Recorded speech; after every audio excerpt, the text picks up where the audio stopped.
Nacido en la Ciudad de México, hijo de padre michoacano y madre guanajuatense y siendo el menor de 9 hermanos, la vida lo llevó a convivir desde temprana edad con personas que le hicieron comprender que no todos tenemos las mismas oportunidades. Se define como un hombre de afectos, convicciones y afortunado. Siempre quiso que su carrera sirviera para ayudar a la gente más desafortunada y trabajar en instituciones públicas. Su nombre, Ricardo Bucio Múgica, presidente del Consejo Nacional para Prevenir la Discriminación desde el año 2009. Ricardo Antonio Bucio Múgica nació en la Ciudad de México el 16 de mayo de 1965. Es licenciado en Ciencias Políticas y Administración Pública por la Universidad Iberoamericana y diplomado en Nueva Gerencia Pública, Gestión Pública y Desarrollo Social por la Universidad de Chicago. Es miembro del Consejo de la Maestría en Derechos Humanos de la UIA. Fue director general adjunto del Instituto Nacional de Desarrollo Social, secretario técnico de la Comisión de Derechos Humanos del Distrito Federal y miembro del Consejo para Prevenir la Discriminación en la Ciudad de México. También fue coordinador nacional de Cáritas Mexicana y ha sido especialista invitado de la Oficina de la Alta Comisionada de los Derechos Humanos en Ginebra, Suiza. Durante 30 años ha participado con organizaciones de la sociedad civil en diversas acciones públicas en favor de los derechos de grupos de población en situación de exclusión y discriminación.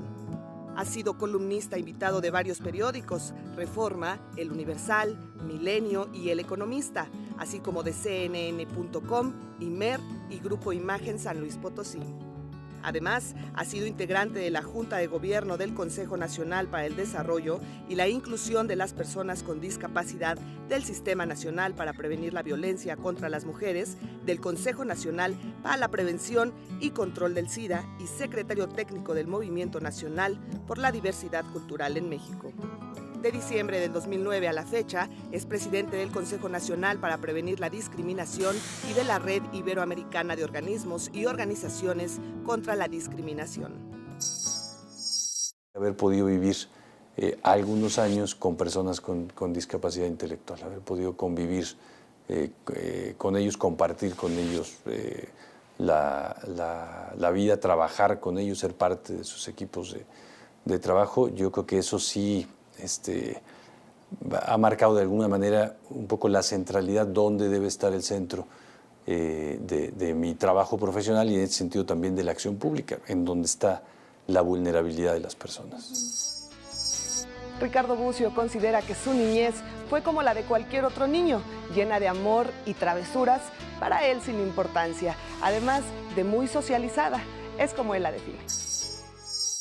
Muy colectiva en razón de que mi mamá quedó huérfana muy joven, en su adolescencia, con 2 hermanos también adolescentes, y entre los 3 hicieron un condominio horizontal, digamos, una casa en donde vivíamos 17 primos juntos. Entonces realmente fue una infancia muy socializada, pues, con todos los primos, con todos los tíos, con mucha convivencia, ¿no? Muy en el ámbito de la familia. Yo creo que travieso no mucho. Ahora que le cuento a mis hijos me dicen que sí, pero yo sentía que no. Al menos eran travesuras veniales, digamos. Una quizá porque les impresiona mucho a mis hijos es que de una estufa, yo iba a los scouts desde chiquito, una estufa, vacié la gasolina en la coladera, eché un cerillo al final pensando que solo se iba a quemar pero estaba gasificada la gasolina, entonces volaron las tapas de los registros. En el patio de mi casa le cayó el registro a un coche. Bien, yo creo que bastante dedicado e interesado en lo general. Tuve la posibilidad de competir en la Ruta Hidalgo desde la primaria y después me seguí con altas y bajas hasta la universidad. Estudié Ciencias Políticas, hice primaria, secundaria, desde el kinder hasta la preparatoria en escuelas públicas y después hice la universidad en una universidad privada. Estudié Ciencias Políticas y Administración Pública. Proviene de una familia tradicionalista donde los hombres tenían más derecho que las mujeres.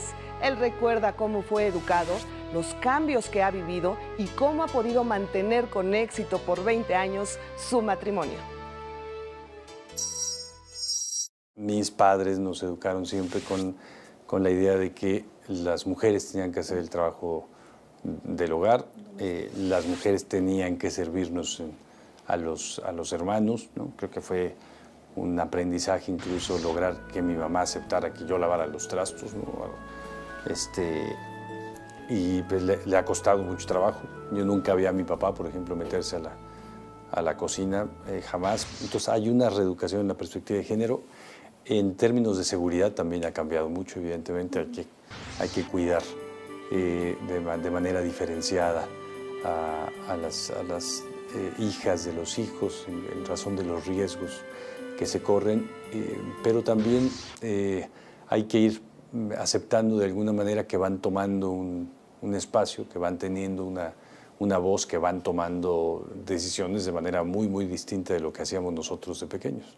Yo creo que ahora, desde la perspectiva también de lo que trabajo, tiene mucha importancia el hecho de que una familia, independientemente de cómo esté constituida, pueda tener lo suficiente para estar unida en su interior, pero también con posibilidades de desarrollo.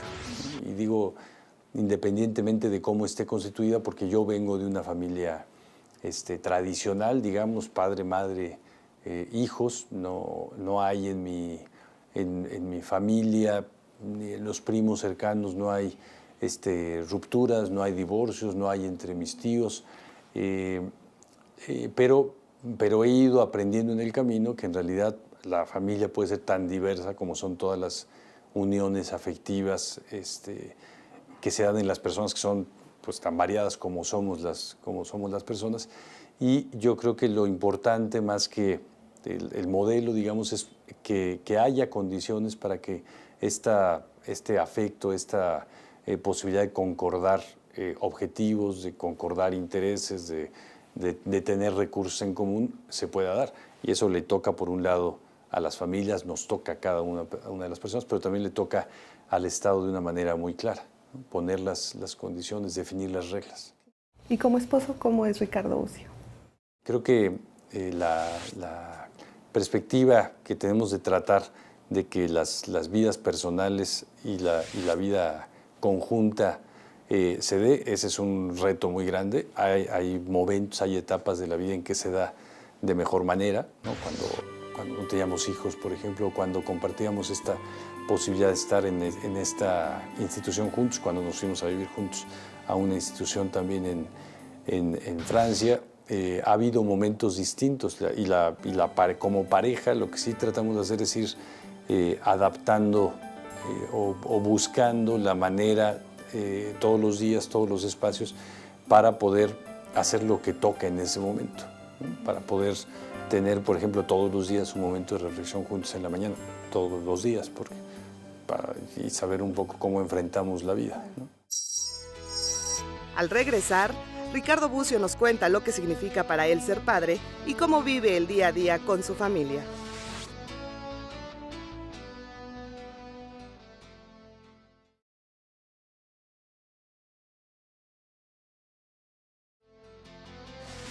Padre de 4 hijos, Ricardo Bucio ha aprendido a respetar su autonomía y gustos, a veces exigidos por ellos.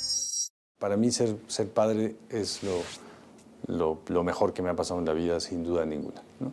Eso es una cuestión esencial, y hay tantas cosas que nos pasan en la vida, tantas cosas por las que nos podemos interesar, en las que nos podemos meter, que nos pueden atraer de distintas maneras, que lo hacen de hecho todos los días, que cuando se pierde de vista aquellas 3 o 4 cosas por las cuales uno apostaría todo, entonces se puede empezar a perder todo realmente, ¿no? Entonces creo que en la vorágine del tipo de vida que vivimos, de la sociedad en que vivimos, lo que sí no hay que perder de vista pues es cuáles son las cosas que para mí, para mi vida en particular, son esenciales. Esa y las cosas en las que creo, por ejemplo, ¿no? Una vez yo le decía a mi hijo que se le ocurrió desde pequeño ir a la América. Y yo le decía, no, hay límites en la vida. Eso sí, no. Y yo le decía, tú tienes la total libertad de irle a la América, nada más que tendrías que vivir fuera de esta casa. Y yo lo decía de broma, y bueno, para tratar de convencerlo también de que le fuera al equipo que le debería de ir, que es al Cruz Azul. Pero mis hijas me dijeron, mis hijas muy chiquitas, tendrían 7, 5 años, me dijeron, eso es discriminación. Y yo les decía, es una broma, y me decían, ni de broma, ¿no?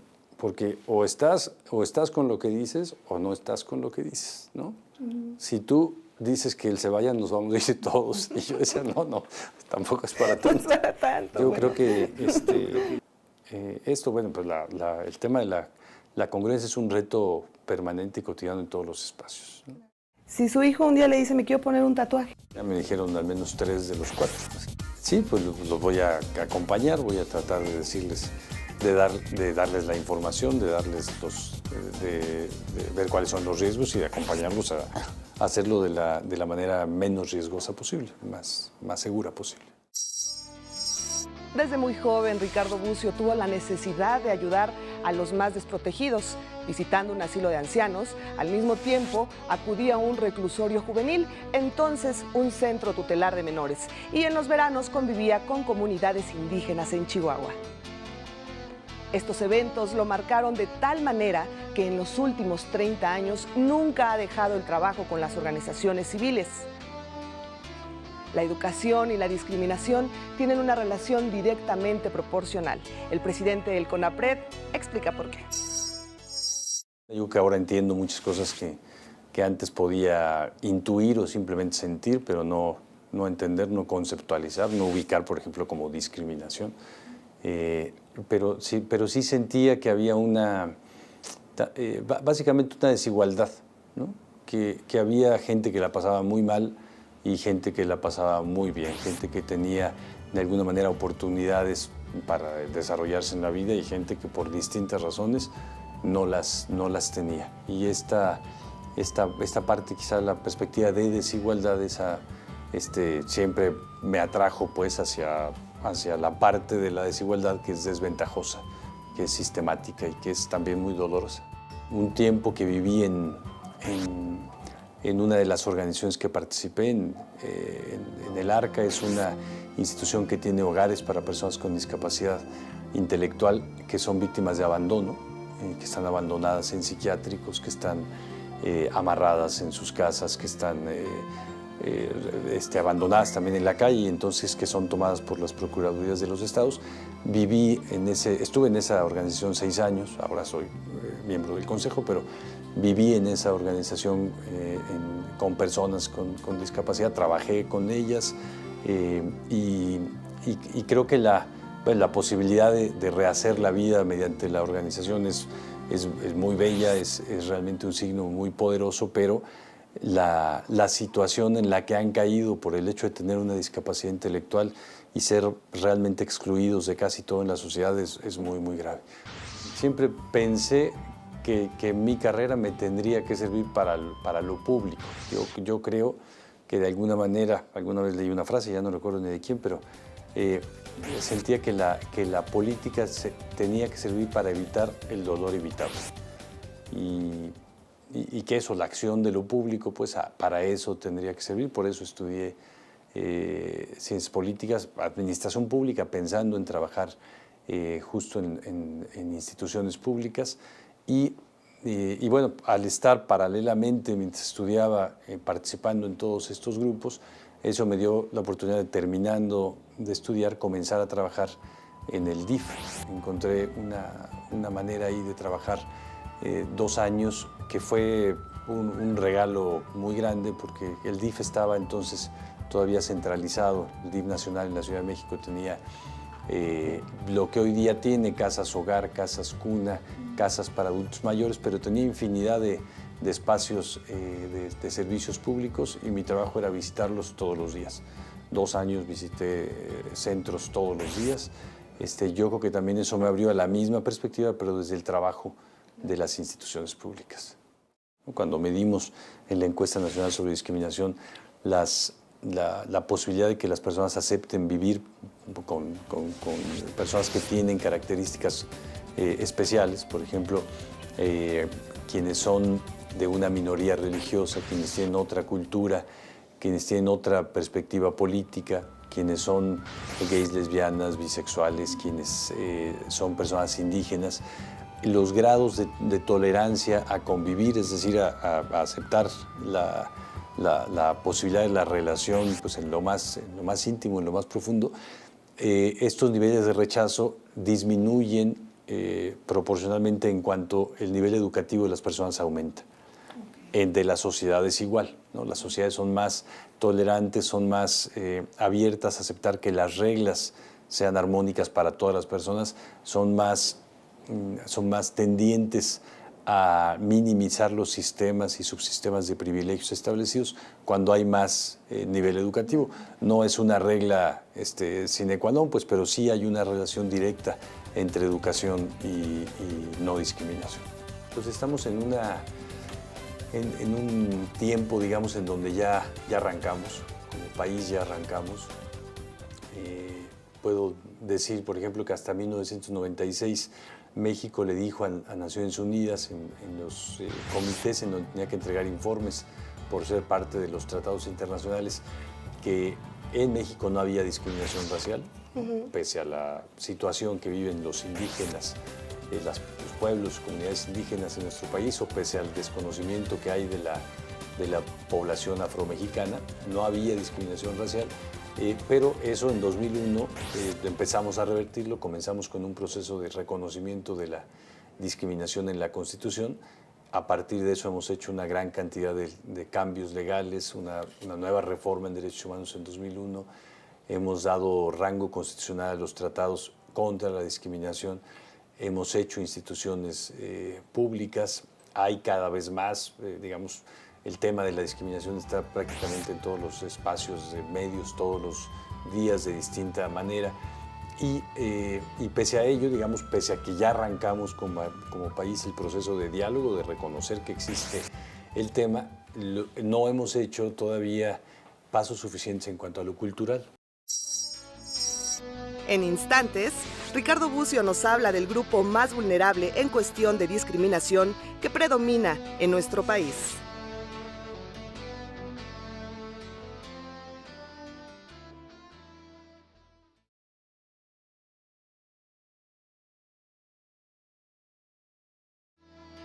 La discriminación de género es la que existe transversalmente en México. Según la encuesta nacional sobre discriminación, 96% de la población sabe que las mujeres viven situaciones de violencia, pero no es un tema de alarma en nuestro país, como lo fue el grito de la afición mexicana al momento del despeje del portero en el pasado Mundial de Fútbol. Esta es la opinión de Ricardo Bucio al respecto. Yo diría que no hay ningún espacio ni público ni privado en donde no haya discriminación de género en México. Entonces, ese sí está en todos los espacios, y cuando se liga a cualquier otra forma de discriminación, es decir, discriminación por discapacidad y género, discriminación a personas migrantes y género, discriminación por homofobia y género, en todas las situaciones de discriminación las mujeres tienen una mayor vulnerabilidad a la discriminación que los hombres, ¿no? Sea clasismo, sea machismo, sea racismo, sea cualquier forma de discriminación. Como el hecho de que las trabajadoras del hogar, 26% de la población acepte que se les dé de comer los alimentos sobrantes, o 17% de los adolescentes justifiquen la violencia física contra las mujeres, o situaciones de este tipo. Pues hay una cuestión de normalización que sin embargo sí va cambiando. Quizá un dato en particular que nos dice cómo avanza el proceso es que casi 7 de cada 10 personas en nuestro país no tienen motivos para oponerse a que 2 personas del mismo sexo contraigan matrimonio. No es que estén de acuerdo, es que dicen no tener motivos para oponerse. Yo creo que dos opiniones en general. Uno, una perspectiva y una convicción de que es una expresión discriminatoria, de que ninguna forma de discriminación, aun cuando sea grito, es inocua, porque estamos como estamos también como país, porque nos hemos dado chance de aceptar muchísimas cosas, las chiquitas, las grandes, las chiquitas que se van haciendo medianas, que se van haciendo grandes, que se van haciendo históricas y estructurales. Y por otro lado, como quizá la certeza de ir en un rumbo correcto y de un agrado en ese sentido como institución del debate. Tenemos hasta ahora reunidos al menos 160 artículos de columnistas, de articulistas, de editoriales sobre el grito, sobre perspectivas a favor, en contra, análisis de las perspectivas, comparación con otro tipo de discriminación. Y lo que me parece muy, muy importante es que existe el debate público, claro, que nos cuestionemos, que dialoguemos sobre eso, que sepamos si realmente tiene un efecto o no lo tiene, si es lo que dicen unos, es una forma de diversión, forma parte de las tradiciones y cultura familiar, como dijeron incluso directivos de la federación, o como dicen otros, esto tiene una afectación y tiene una relación esta expresión pública con el hecho de tener centenas, no pocos, pues centenas de personas muertas por homofobia en nuestro país.